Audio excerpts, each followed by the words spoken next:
I've been asked to do this about 4 times now. And then at first, when I was asked a while ago, I was like, you're always trying to figure out, well, what you've done, right? And then, but that's like similar to when I even got to coach the job at Carleton as women's coach.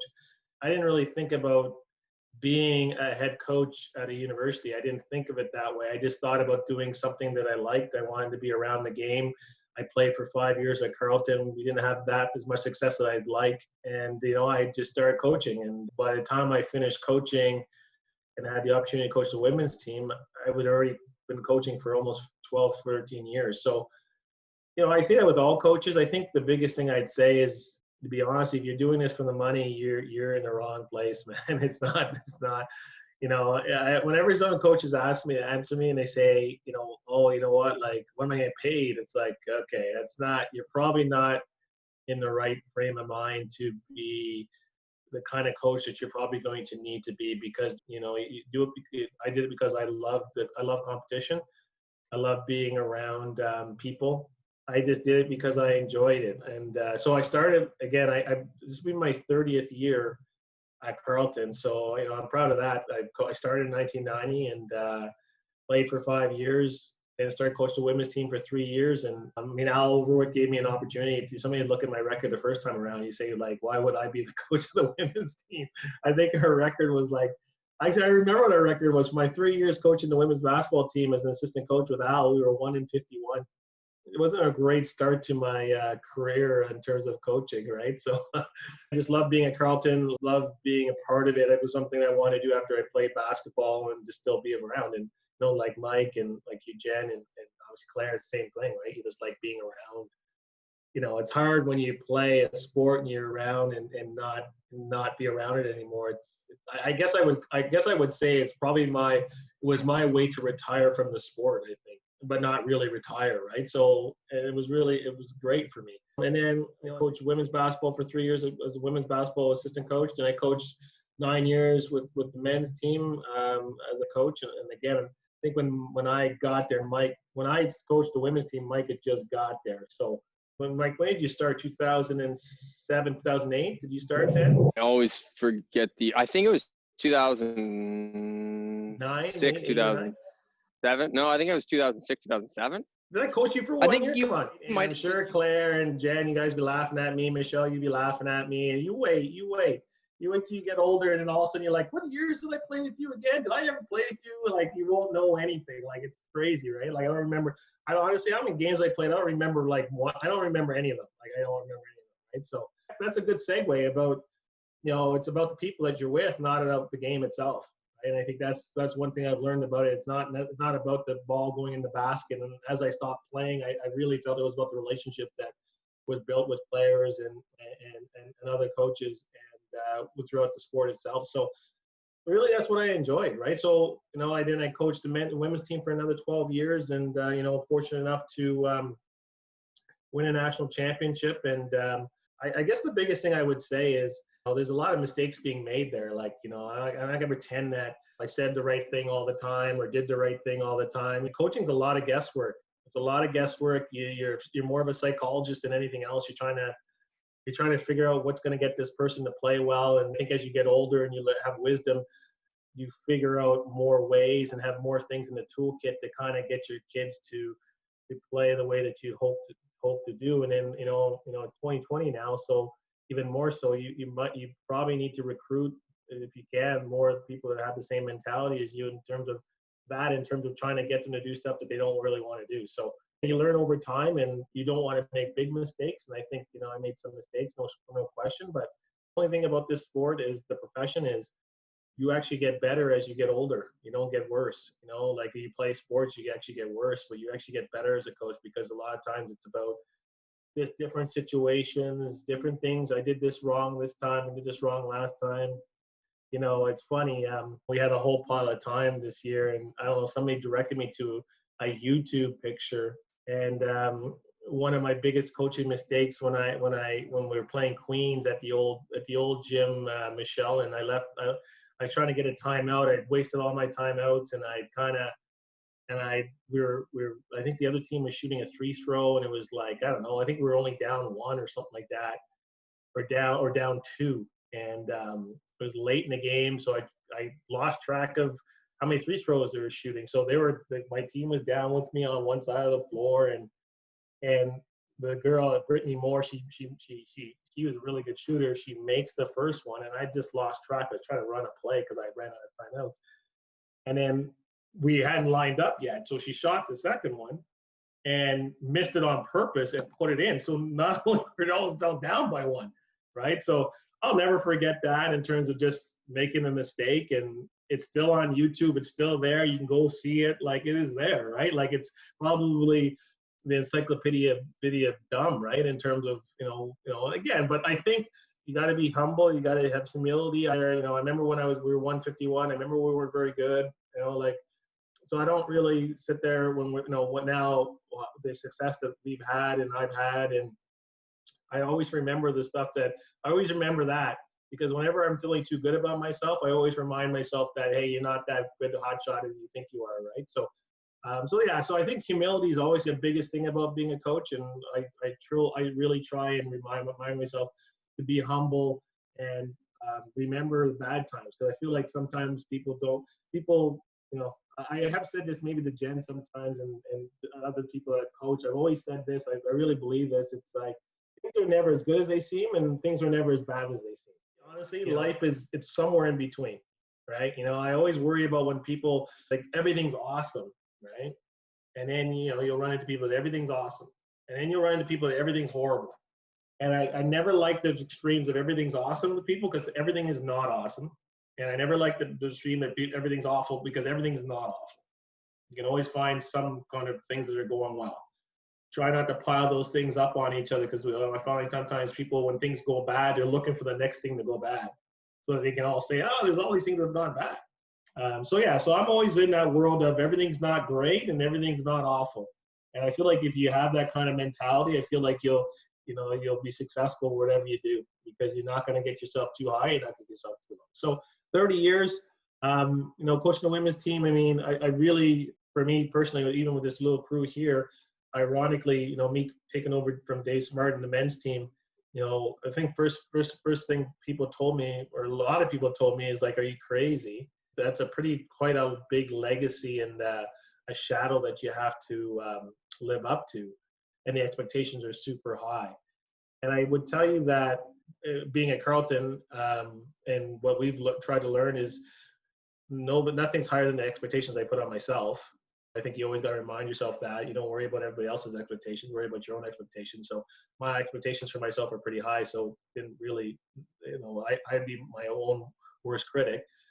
But also I'd say is, if I didn't have the opportunity to, win a national championship with the women's team, and kind of do it on my own, if I didn't have that and have that ability to do that, whatever happens with the men's team, we won this year, but to be perfectly honest, they weren't my players. I mean, I was just there, right? Like, yes, obviously I was behind the bench, but these weren't players I recruited. These weren't players that I got the ship going in the right direction, but there's a lot more growth and picking players and all that stuff and developing them. That wasn't me, so I'm not going to take credit for that. But, for the women's basketball team, I definitely would take credit for that, because that was a lot of work. So I felt like, I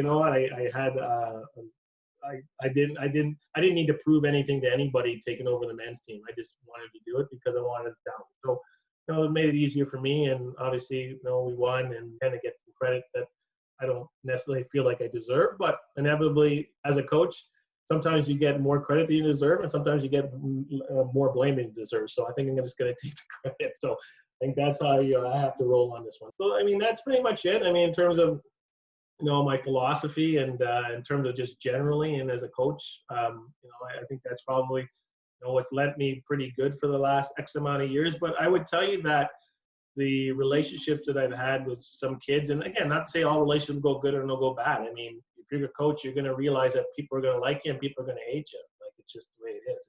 I always say as a coach too, I always like, there's some players I didn't like either. So, it goes both ways, right? So sometimes it's like, oh, I didn't like you. I'm like, yeah, well, I didn't like you either. So whatever, right? So, but the relationships I've had and some of the relationships I've had with some of the kids that still go to this day, who will call me up and invite me to their wedding and like those are the ones that have meant more to me than which has been everything about the sport that I loved. And yeah, maybe we were able to accomplish things, but no, it wasn't about that. It was just maybe, I sent the right message at the right time, and they kind of received the message the way that they were comfortable with, and we've had great relationships. So that's what really keeps me going, is just those relationships that I've built over time. And every coach and every player you're going to have the same relationship with, but the ones that I've had that have been lasting has kept me going through this whole thing, and continues to get me to coach. So that's all I really would have to say.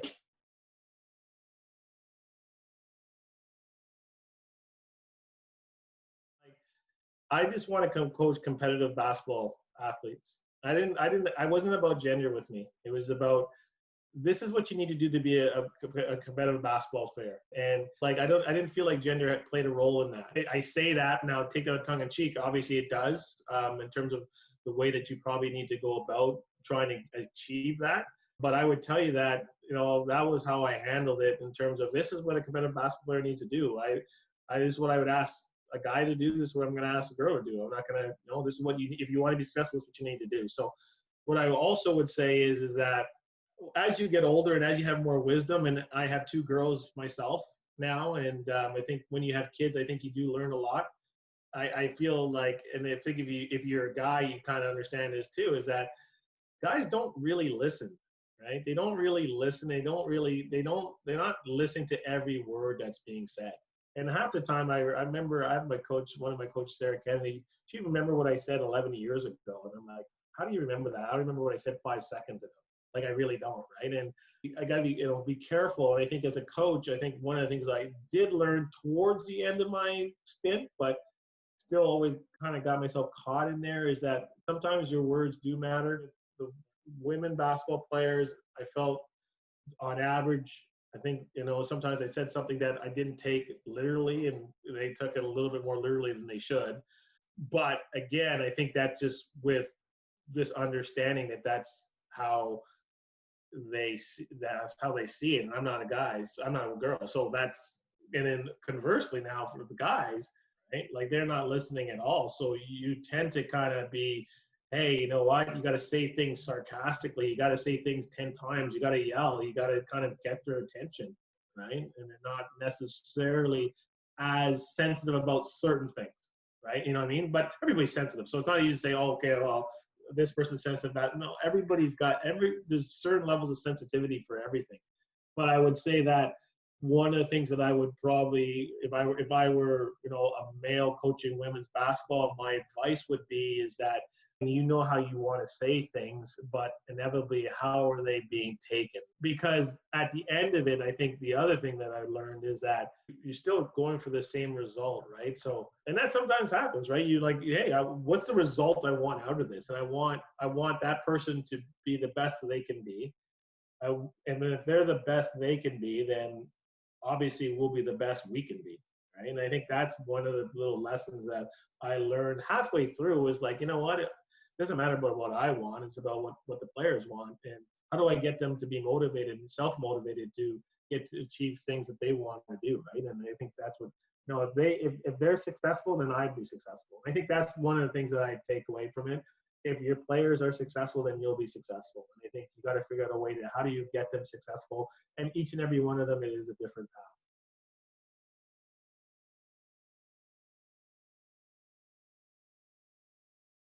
I think I heard this the other day, and this is a really good one for even university basketball players, but high school players.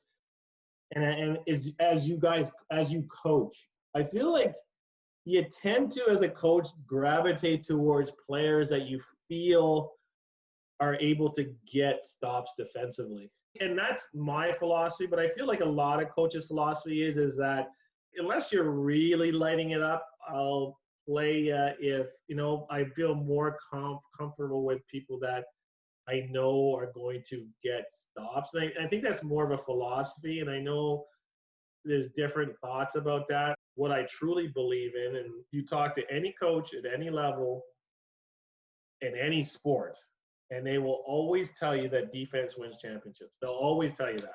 Everybody loves offense, and I don't know, I was watching, I was thinking about it even today. I try not to be a fan of basketball. I'm a coach, but I'm a fan sometimes. And I'm like, Damian Lillard's got like 60 points, right? He's been scoring 60, scored 61 the other day.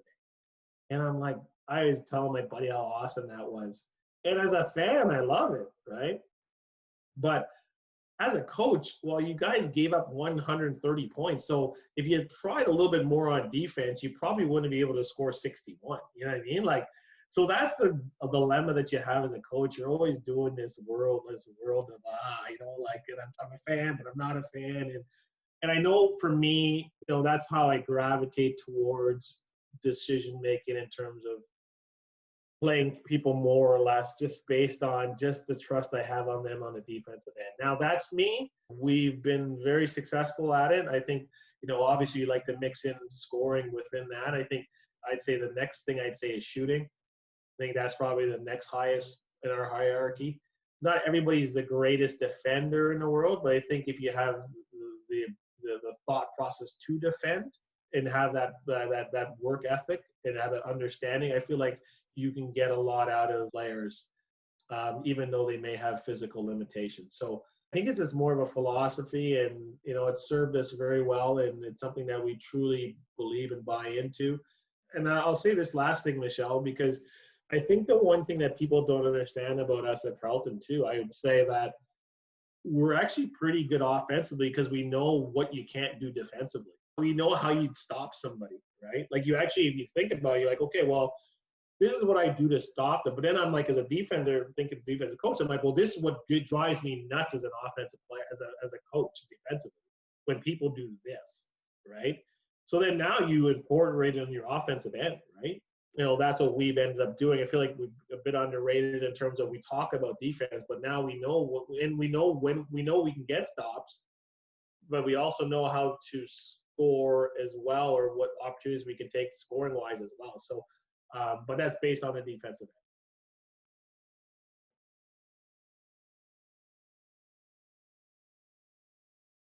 Definitely have some strong thoughts about that, because as a head coach, you have all the power, right, in terms of who plays and who doesn't play. So guys will listen to you or not listen to you, even if they don't really want to. But as assistant coach, you gotta be careful, because they're like, hey, I don't have to listen to you. Like you don't control if I play or not, right? So I always felt like as an assistant coach, you need to do it differently than the head coach.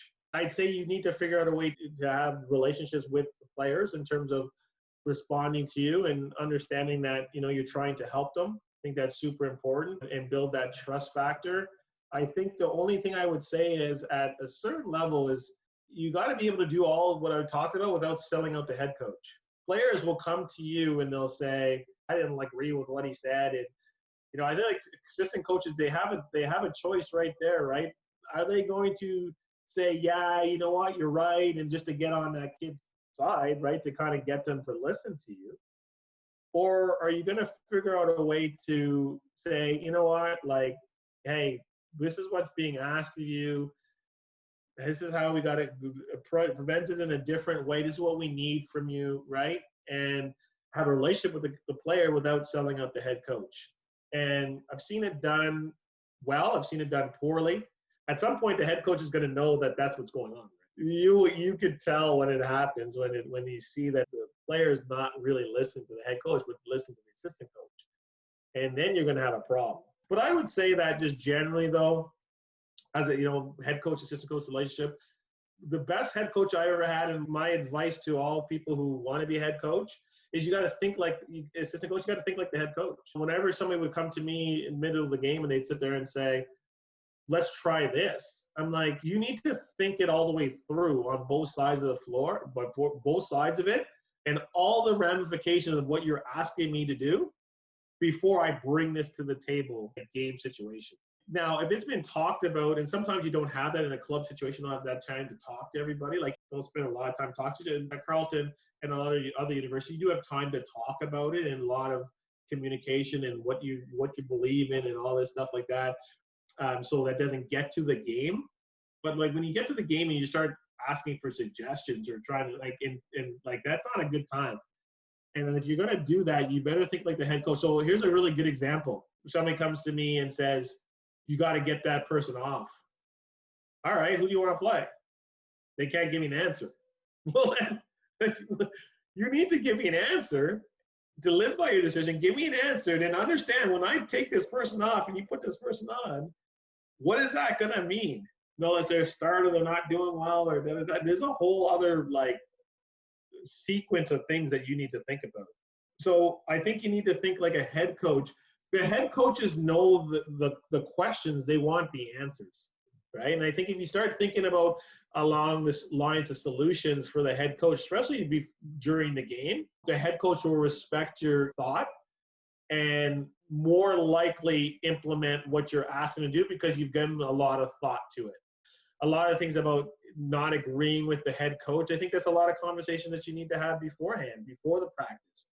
You know, you don't argue about things during practice. You argue about things before practice or after practice, but not during practice, right? But I'd say the same thing during a game. Like, we don't have time to argue about this, right? You have time before the game. We can argue about it after the game, but never during the game and never during practice.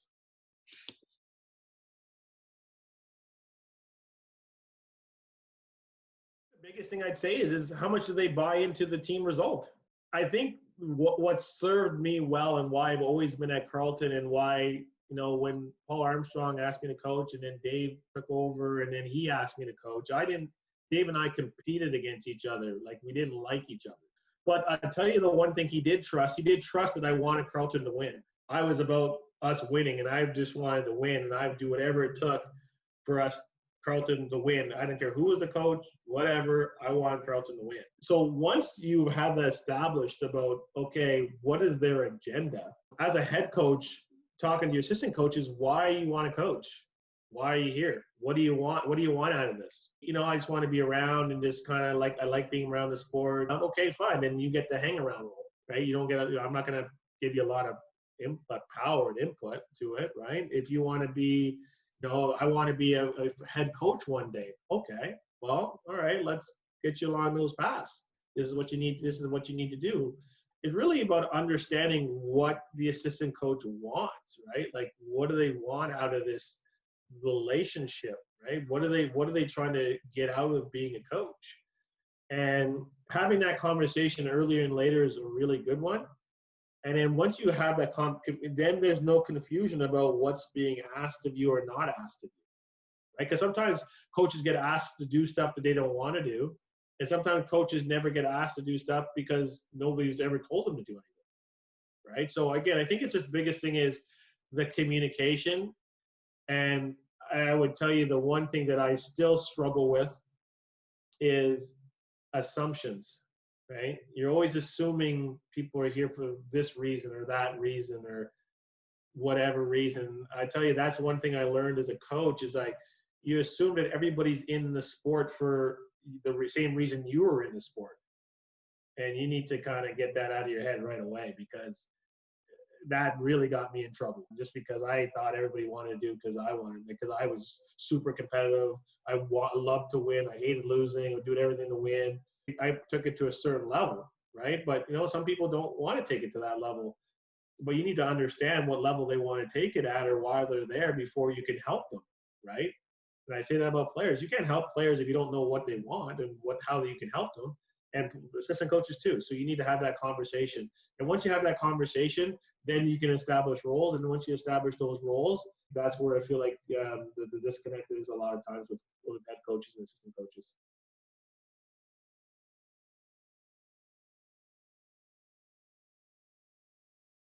Wow, that's a super question. I think the biggest thing I would say is that you need to have a super supportive partner that you are with. Like, I mean, you just cannot do it any other way. Like, you just can't. Like, honestly, I won't say countless relationships, but I've seen relationships break down because once you're a coach, you're kind of committed to helping your players, and it's time consuming. It's not monetarily rewarding. And the reality is that you're going to have somebody who's super supportive of your situation to do it. I don't want to say the way properly, but the way that I think that needs to be done, right? And, you know, I remember the first bunch of years with my wife, it's like, when's practice done? It's like, it's 5 to 7. And it's like, okay, you'll be home at 7:15. Like, yeah, no. Like, it's not, you be home till 8, 9, like, who knows, right? Somebody's going to come off to you and start talking to you. It's just not going to happen. I know that was a bone of contention early, but like, I just stopped giving an answer to when practice was over, and she stopped asking. You try and be as home as soon as you possibly can. I think with kids, though, I think it does change a little bit. That's why I think a lot of university coaches have more assistant coaches right now, right? Because it's hard for one person to do it, right? So for university coaches, it helps to have other people around to kind of support that, and so that you can have a family. I think that's why you're seeing a lot of universities have full-time assistant coaches, because there's a lot of administrative stuff that needs to be done as well. So as you have a family, it does weigh on you a little bit as well. But I mean, to be honest with you, Stuart, a silver lining of this COVID thing is this time you spend with my kids. Like, honestly, like, I spend more time with my kids in the last, I don't know, 22 weeks than I've had, like, probably in their last 13 years. You try not to miss as much as you can, but, I missed, for instance, my wife went to, Dave, who's a good friend of mine, Smart's wedding. I didn't go. I was in Slovakia or something like that, coaching women's basketball, like, Team Canada, right? Like, I was doing that for 8 weeks in the summer. Like, well, it's not much similar to as a player. You're like, yeah, your friends in high school, yeah, you won't see me from September till March. Okay. Don't even call me. I'll call you when it's over. Like, about April, you'll probably hear from me.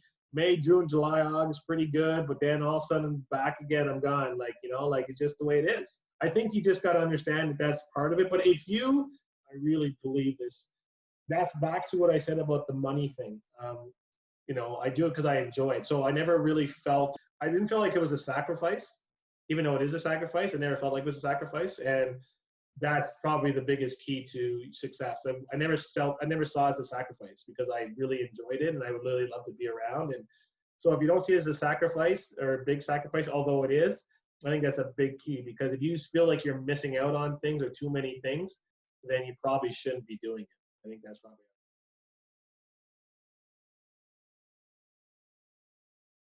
it. The biggest word that resonates with me is resiliency. I think, like, you just, this time right now in our world it's so unprecedented, and not having answers is tough. You need to have resiliency in terms of, great example for me is, I got the women's basketball coach at Carleton in 2007, but I applied in 2002, right? Like, I already applied for the job in 2003. I had already applied for the job, right? I didn't get it. You got to just say, hey, you know what? Maybe I just got to go back and just keep working, keep going after, right? So, we could handle, well, they didn't pick me, and they're, whatever, they don't like me, and I'm not doing it, and I'm bitter, and right? Like, all kinds of stuff make up my mind. But like, really, reality is, anybody who's achieved anything's had some setbacks.